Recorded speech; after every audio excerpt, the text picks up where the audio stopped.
Apple's Starlink service has officially gone live, and reports say it's incredible. Hello, welcome to the All Future Podcast. Live here from today, Birmingham, Alabama. I'm on tour and filling in today. How are you doing, Ryan? I'm pretty good. How about you? I'm great. We talk about all things Apple-related, Starlink, humanoid robots, and today, satellite internet service. Yeah, so we had heard about this in the past and gotten hints about a direct-to-phone connection happening. And actually, Apple already has this feature to a certain degree within Messages. It's like that SOS satellite thing. But this is a different, I think it's low-orbit satellite network that is used for that. But this is a new partnership with Starlink that is officially launching through T-Mobile. And now that it's actually launching, we're finding out they also had to partner with Apple to get this to actually work. So you need the latest software, version 18.3, to actually support this. But it's in beta, T-Mobile Starlink beta, and you can get connected with texting basically anywhere from your phone. So if you have T-Mobile service, but you're out of reception, as long as you have the latest software and the latest phones that can support this, you should be able to send texts pretty much anywhere utilizing Starlink. Yeah, and so Elon commented on this directly. He says medium resolution images, music, and audio podcasts should work with the current generation Starlink direct-to-phone constellation. New generation constellation will do medium resolution video. So this is even better than they were saying it's going to be. The first reports we had of this were that it was just going to be messages and audio, and Apple's original satellite features with the SOS features and, the out of range features really only let you do texting and calls for a limited amount of time, and you had to be in the right place. So the fact that you can do video at all or images at all is incredible because no one was expecting that. Yeah, that's very cool to see. And I will say, being someone who follows Tesla quite closely, I would take these types of tweets about features with a grain of salt and say it's probably going to be what the capability is, but I wouldn't be surprised if it's like, oh, that's kind of like the next version that's coming, or that'll be coming soon. Even if we're seeing it in beta form, I wouldn't be surprised if once this rolls out to everybody, if it's like, no, it doesn't work for the majority of people to get medium resolution images or get your podcast interrupted. But it's very exciting to see that it's already looking like it's getting there, and those features should be arriving to people. I'm curious to see how this rolls out. Maybe I'm wrong about my grain of salt in this particular use case, because Starlink is very popular as a service and does perform very well for pretty much everyone that has it from what I've seen. So I'm excited to see this. This is one of those things that makes me think, should I switch to T-Mobile? Because this is a very awesome feature. But I wouldn't be surprised if the other carriers aren't too far behind in partnering for this, especially once they see it actually come to fruition and be something that customers want, like me, who are kind of tech forward and are seeing a new feature and want it. Yeah, spoilers, I don't have T-Mobile, and that this isn't a T-Mobile commercial, but T-Mobile has probably the best international plan.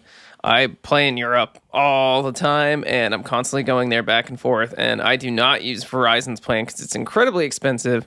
We have some guys here using T-Mobile, though, and they could basically just use their phone without paying any extra service like it's on their networks in Europe. In most countries in the EU, it doesn't work in some countries. Like Switzerland has its own cell service and things like that. But basic countries in the EU and the UK, they could just use their phone like normal without any extra payment. So these are really, really good reasons to switch to T-Mobile if you were ever thinking about it, or if you're getting into it new, just to try these features out. Right now, the Starlink is in beta, so they've only rolled it out to a few select customers, probably to see how the load can handle on the satellites. But if it's already doing crazy gigabytes of internet, I don't know how much worse it's going to get by adding cell phone service for people. Yeah, I'm curious to see what that rollout is like, because it is a different service than Starlink has provided previously, or it's different than what they have provided previously. But they're shipping satellites or launching satellites specific for this feature to go directly to cells. So I'm very curious to see this roll out. I'm excited that this feature is coming. And also long term, I think this is going to be more of the future here. Just eliminating dead spots in cellular coverage entirely. So anywhere you go in the entire world, you can be connected, which overall I think will be a good thing. But in some cases, it may be one of those things like there's now nowhere to go to like escape. It just takes a little more intention to actually sign off or go off the grid. I mean, airplane mode is a button on everyone's phone. If they really want to Yeah. go off the grid, they can. But I understand what you're saying. It becomes harder because it's a temptation to do those things. Elon, not the only, controversial person right now. We're hearing about a lot of tariffs happening right now from the Trump administration. And the only one that looks like it's going to stick at this point is the Chinese tariffs, which are the only ones that really are going to involve technology products. Yeah, the first one that I saw, though, before we get to that one, involved Starlink, and that is there was a $100 million contract that Ontario had with Starlink, and I think they said they're just going to rip up the contract for this. Now that's because of tariffs. Ryan, can I give you one more new piece of information? Yeah, I think the Canada tariffs are not. Yes, the Canada tariffs are not happening, and they went back on that thing that they said about Starlink. How ridiculous that was is this? Pretty funny. Someone's rigging the stock market right now at the Trump administration with every one of these comments. You see these stocks flying in different directions, and it is ridiculous right now. And so before we talk about any of this isn't supposed to be political. I'm just trying to inform people as best we can, like how this might impact the prices of technology and maybe the speed in which you get things. But take this all with a grain of salt, because as these things have happened, we might see this tariff go away if China just agrees to what's happening or pretends to agree with what's happening. Who knows? And one of the main things I want to talk about, too, is President Trump has signed it on all imports from China, so it's going to affect every sector and not just tech. But the Biden administration also had 100% duty on electric vehicles, 50% on solar cells, and 25% on electric vehicle batteries. Everyone is deciding that tariffs are a good idea for one reason or another, to try to slow down production of what's happening in China so it doesn't overwhelm the United States and make things too cheap so we're too reliant on them. And Trump is trying to use it as a way to sort of, so he says, get someone to, provide less fentanyl into the country. But none of that matters. Both administrations have been using tariffs on China for years to try to control what's going on. So how does this actually play into Apple and what we might see in an iPhone? And so that's what we're trying to get into today. How much of the supply chain is actually still happening in China, and how might this affect prices? Can Apple actually diversify and get products from other places and get those imported into the U.S.? Because they're a global company. They ship to more nations than the United States. So if they're shipping their iPhones to Europe, they're not going to have that extra 10% tariff to China. And if there's iPhones that roll off the assembly line in Vietnam or another location that's producing technology for them, then it might not have the same tariff. So it's not 100% clear that this 10% tariff just means 10% more on your iPhone next year. Yeah, and I think a lot of people also don't understand how complex these things are and these processes and the scale and the sourcing of all of the raw materials and then the products and where everything is made and the chips, and there's just so much going on. And I think a lot of people just think, oh, that's made in China. Like from point A to Z, it is entirely made in China. But when it comes to things like the iPhone, Apple has actually already diversified a lot in this space. Like TSMC is one of their main chip suppliers, but they are, a Taiwanese company. And there's a lot of different components like that are made by companies that aren't directly in China, and it seems intentional on Apple's part. But at the same time, a lot of these things, their factories are still in China for these companies. So there's like at least an adjustment period. Maybe the technology is not owned by a Chinese company, so you're able to escape these tariffs long term, but you have to get there and you have to build up that production capacity, and it might be just more expensive outside of China. And there's another piece to this too, that even if a manufacturer is creating something in another country for like from like South Korea, let's say, sometimes that country is still manufacturing that product in China. So if it's invented by a chip company in South Korea or a display company like Samsung out of Korea, they might still manufacture in China. So even though, one of the components comes from another country, they still use China for their manufacturing. How does that tariff get calculated at the end when your iPhone rolls off the assembly line? It's hard to say. Every different government has their own value-added tax or how they tax everything coming in or out. And so all that complex, every different government's regulations, and that's how you're going to get the price of your iPhone at the end of this value chain. And that's how every product sort of gets to you. It goes through the hands of a bunch of different people, and they all take their piece of the pie before it ends up to you as an iPhone with, again, a sales tax on it at the end. Yeah, so a 2011 study or an estimate said that labor costs made up about 2 to 5% of the price of each iPhone. So that may have been driven up just in time because that is 14 years ago now. So that's one piece that they're saying makes up a small portion of the iPhone's price. So it's not like it has a giant effect, but even that increasing, to 8 or 10% does have an effect on the price of an iPhone, which will trickle down in time. But, like you were saying, to your point about the Chinese companies, apparently out of Apple's 187 suppliers, 87% of them have production facilities in China. So even if you can look and say all these components come from these companies outside of China, it is something they're still going to be affected by here. And then there's the other thing of trying to source it from different places. So that's a whole mess of things that they're going to decide what they're going to do and how they're going to try to accomplish those goals that we have no idea about. And these things are so far in the future, right? Like they're working on the iPhone 3 years from now and the production methods of what's going to be happening then. And so all these contracts are like already in place to make all these things. So to move the boat takes years. So we can't just like have this tariff. And then there's people recommending things like if Apple can source 80% of the US bound deliveries from outside of China and doesn't raise prices, it can hurt annual earnings by 5 cents per share or less than 1%. Do you think that Apple can move 80% of their US bound deliveries from outside of China?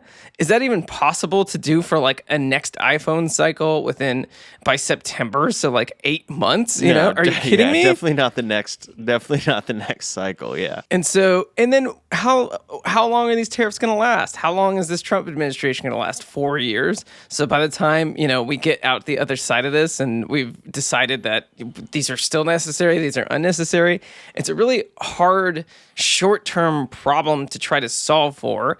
And with what's been happening with Mexico and Canada, we don't even know if these things are going to stick or not. China just might agree to, up their security of fentanyl going out of the country. We don't know that. There's so many variables here. We don't know. And so just assuming all this stuff and assuming that, 10% means a 10% dip in Apple's stock price is just not a smart move to make.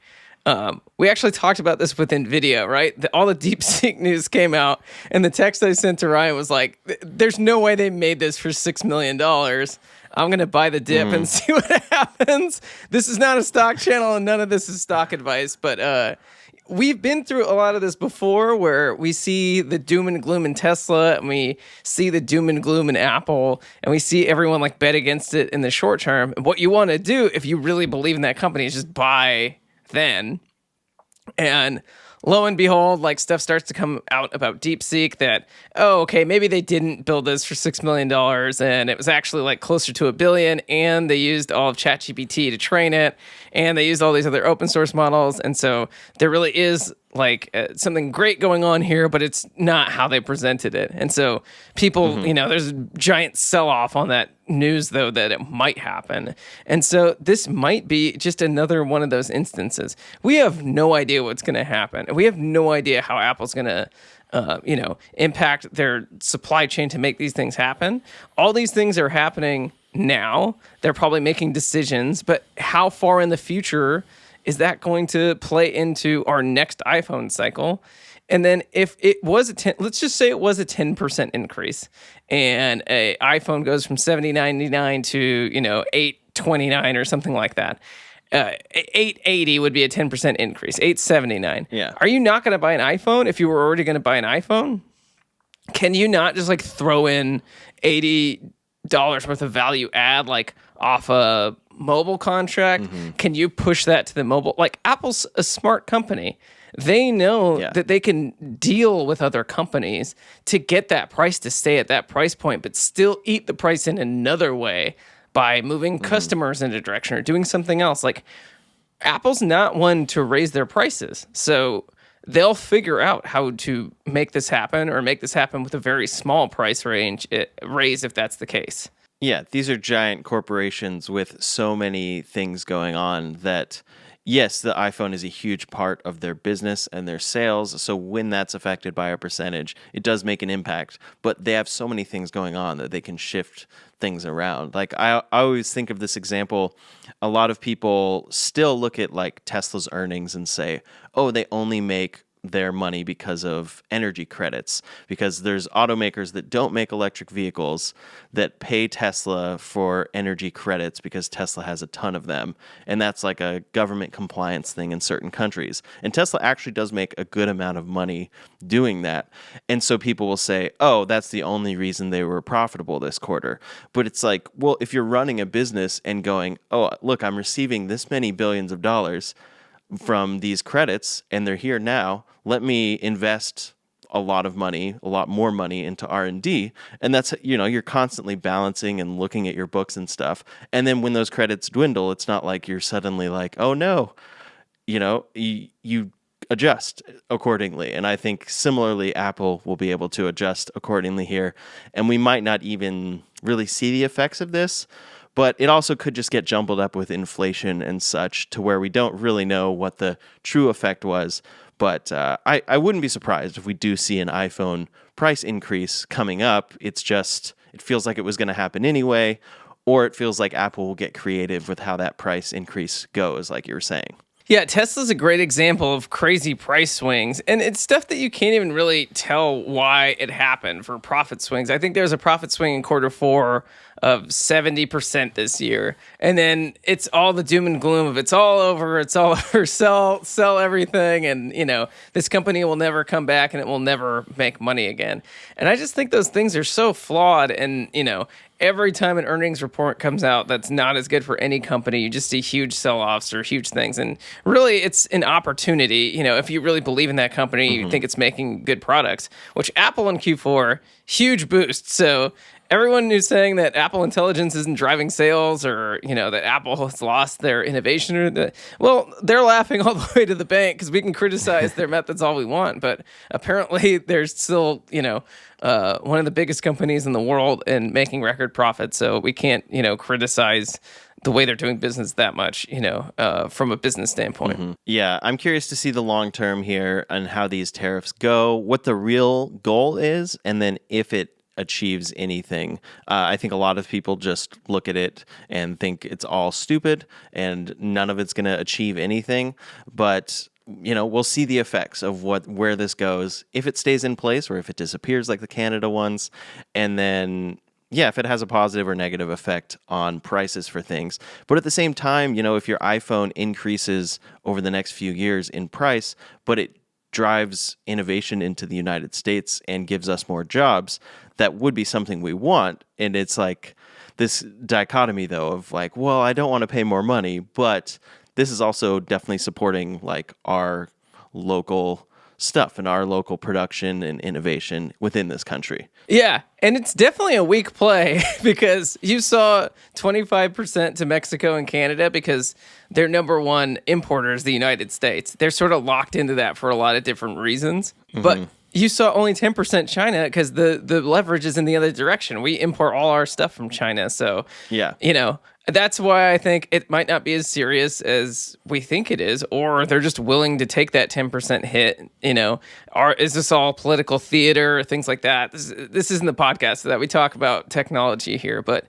it is, we don't really know what's going on with it. And I don't think anyone should be defending or agreeing with these things and saying like, "Oh, look how good it'll be for us in 5 years," and then it just goes away tomorrow. People are like backtracking so much on these tariffs, and we should just wait and see what happens. If you get anything from this podcast today, it's wait and see what happens with these things instead of ranting about it for, this is how it's going to benefit us in the next 4 years. And then tomorrow, China complies and it's not even going to happen. Well, why don't we still do it then if it was still good or not, Anyways, so just let's let these things roll out and let's just see what happens. Yeah, so I'm curious to see what the result of this is, where everything turns, and then how they address the fact that if these come into place and the goal is U.S. manufacturing and driving innovation here, that is a very long-term thing.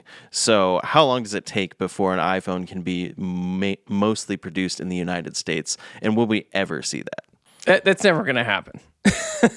Mark my words and all of these things. Like, it's the price of manufacturing that we've gotten used to is so much lower than we can afford to have an iPhone fully assembled in America.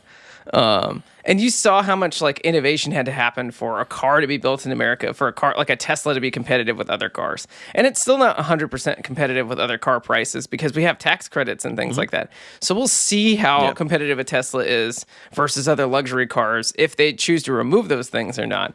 But to say that they're one-to-one competitive is not 100% true yet. And yeah, we'll see what happens with these things. And I don't believe that's the case because you can't tell these companies these things and then in 4 years you get a new administration and they're like, just kidding, we're all good. Like, that's not really the case anymore. Remember all that infrastructure you built to build stuff in the United States? Yeah, we don't need that anymore. That tariff's gone and we're just going to like reverse course.